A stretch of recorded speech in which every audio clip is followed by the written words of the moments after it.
Hold on tight, cause it's gonna be intense. This is Poochie Talk, bitches.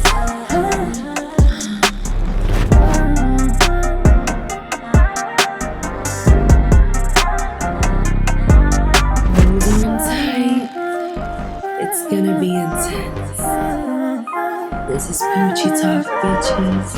Ladies and gentlemen, theys and them, welcome to another episode of Poochie Talk. I'm your host, Poochie, and you're watching Disney Channel. Can't help myself.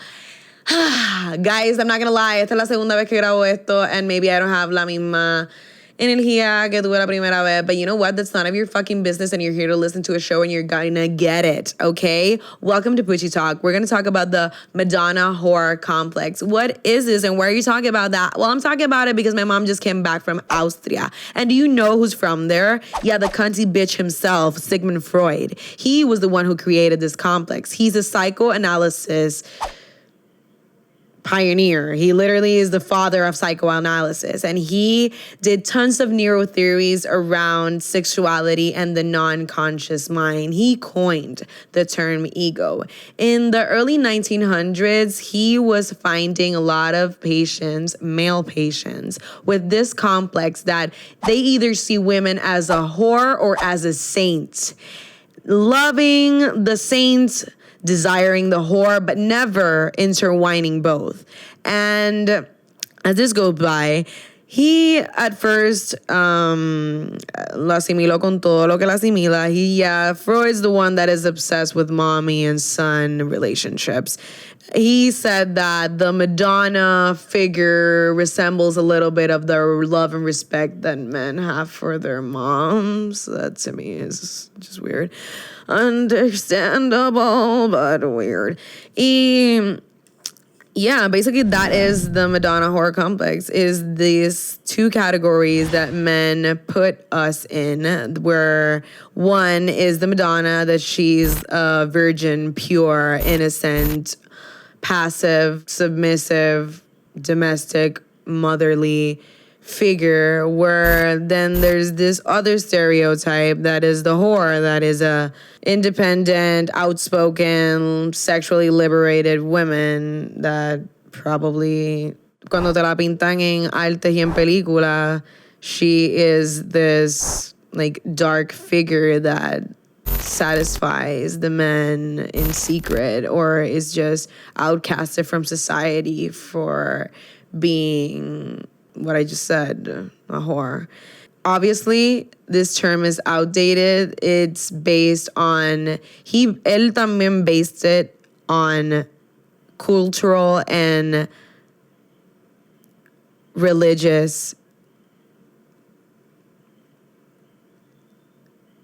stereotypes that we have in society and the taboos that may appear in it. And in most religions and societies, women that are not sexually active or are more conservative have been painted as good mothers, good wives, as if a woman that has sexual knowledge and is open about her sexual desires as a woman that is not capable of being a good mother or a good wife or a loyal, period. And let me tell you that we are obviously more than just this category. We are actually more than a virgin and a whore.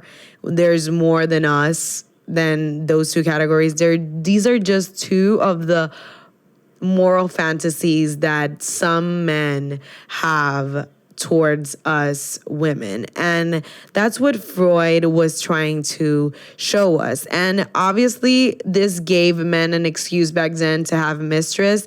Like a cool example, not a cool example because it's horrible, is an example of when a guy says, every guy has a Jackie, but she also has a Marilyn.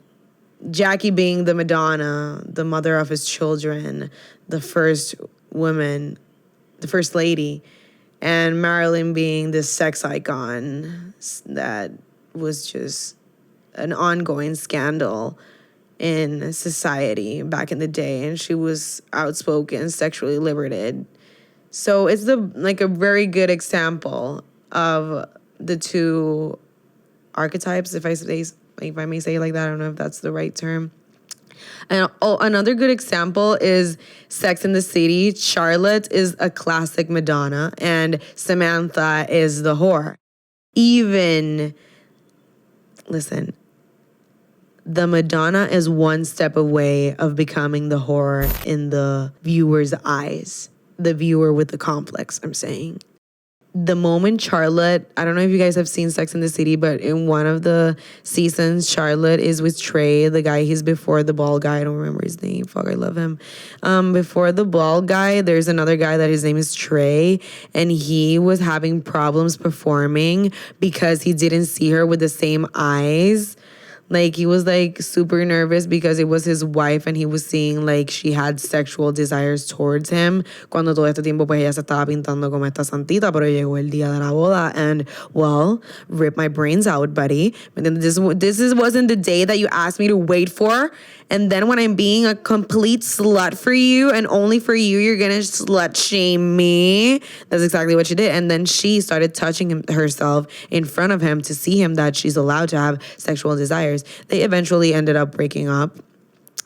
Yeah. Another good, and I also wanted to talk about this because I saw the movie Elvis. It's good, but obviously it's not realistic. If you know a little bit about Elvis and Priscilla's story, it's not realistic. And Priscilla, when they met, she was 14 years old, and he was absolutely obsessed with her, even that he brought her home. They came back from Germany, I think, together 2 years later. He met her when she was 14, brought her back when she was 16 to live with him, and I think they got married when she was 21.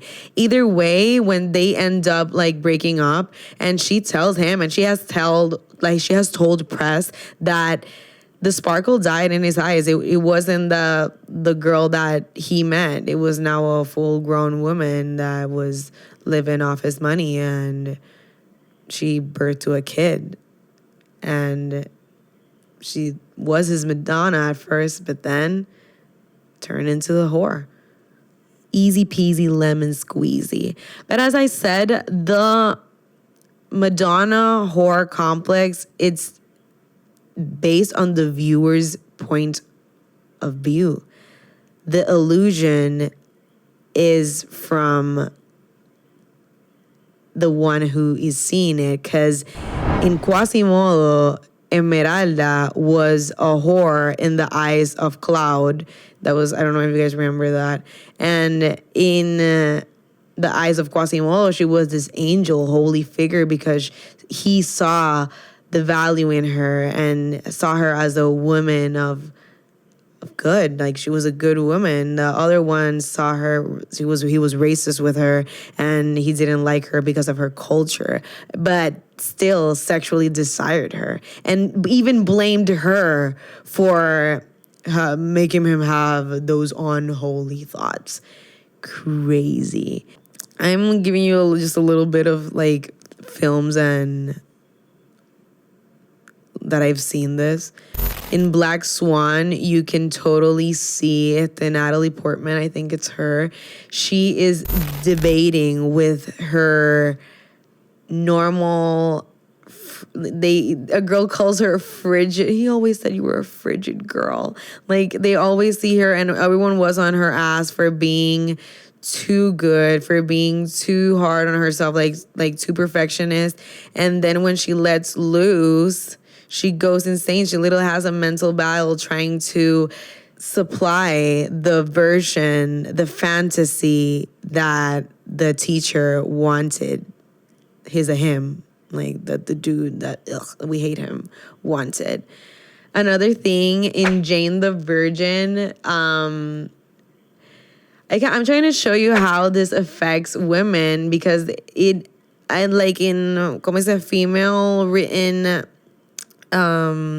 pieces like Black Swan and Jane the Virgin, you can see how the validation eats the girl alive. And in Jane the Virgin, since that was a huge part of her personality, she did not know how to act after it because it was such a big thing, her virginity, that when she lost it, she thought she had to dress up like a little bit sluttier and act like a whore just because she had sex like once.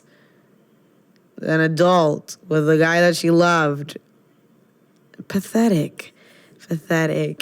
And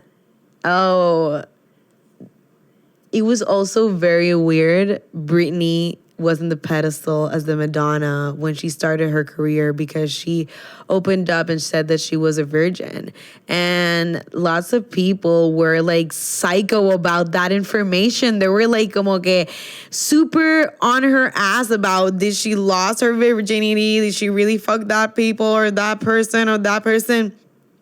And people started saying that they fucked her just to say that they were her first time and stuff like that. How do you feel about all the constant speculation about your virginity and whether you are a virgin or not? I really wish I would have never said anything. Like, and then she did the song like that said that, not so innocent. I'm not that innocent. It was based on that because people wouldn't leave her virginity alone. People are obsessed with putting value into women based on their sexual experience. And that to me is completely weird and just mind your business. Why is it such a big deal? I don't understand. Why do you need to have that? What control do you think you have? I could honestly not care one bit how many bitches you fucked before me, but why are you so on my ass if I am sexually experienced too? The same rules don't apply to the guys, that's the thing. Anything that I just said here, no hay categorías para ello. We can invent them right now, comment below. But there's no complex towards them. Esto es una fantasía que flota alrededor de los hombres. And we don't fuck with Freud once again because he made it seem like it was okay. And it's okay. Oh, he has a MadonnaWhore complex. Yeah, he needs a mistress and a wife. Yeah, poor baby. You had a weird relationship with your mom. Oh, I think so. Fuck that. Go to therapy. Like, that's fucking crazy. And in film, they have to stop, like, over-sexualizing us and start giving, like, female directors more roles in the industry. Like, they need more jobs. We need more movies written by females so we can see the female gaze and see how it is actually our sexual discoveries and how to motivar a chicas que están empezando a definirse a ellas mismas, quiénes son, qué les gusta, cómo les gusta.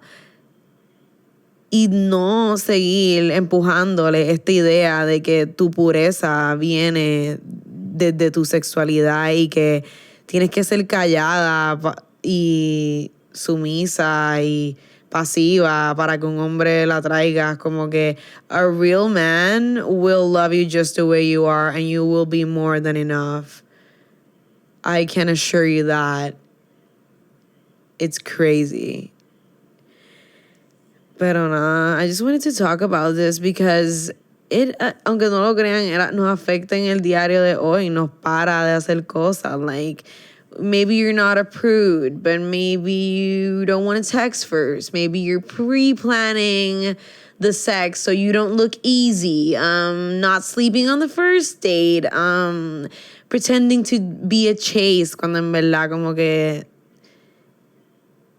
you're dying to fuck him. Like, it makes us just not get what we want. And that is so lame. I think we deserve to be way more than a virgin or a whore in the male gaze. We are actually even more than mothers, even more than sisters. We're human beings and we deserve respect no matter what.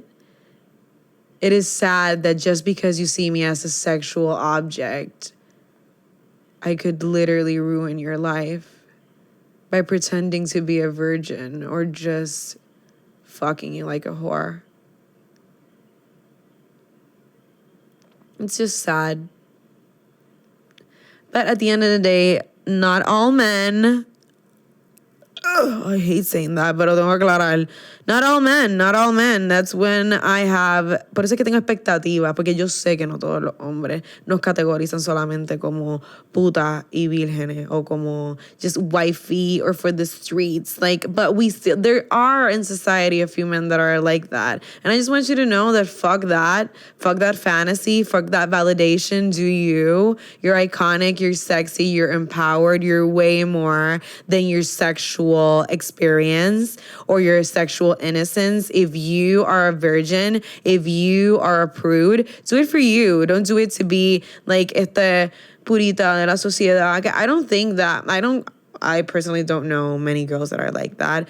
Solo para un hombre, para que he's really gonna enjoy this. I have a 3 body count. Like, girl, come on. Like, he doesn't. Like, he's fucked literally 80 bitches and se le paró con 3. Como que, come on, we don't have to be so fucking faja. It's lame. It's stupid. It's pathetic. But look on that. MadonnaWhore Complex. We're way more than that. And it was fun to talk about it and do a little research. It was cute. It was fun. I love you so much. This is Pushy Talk, bitch. Remember to like and subscribe. And yeah.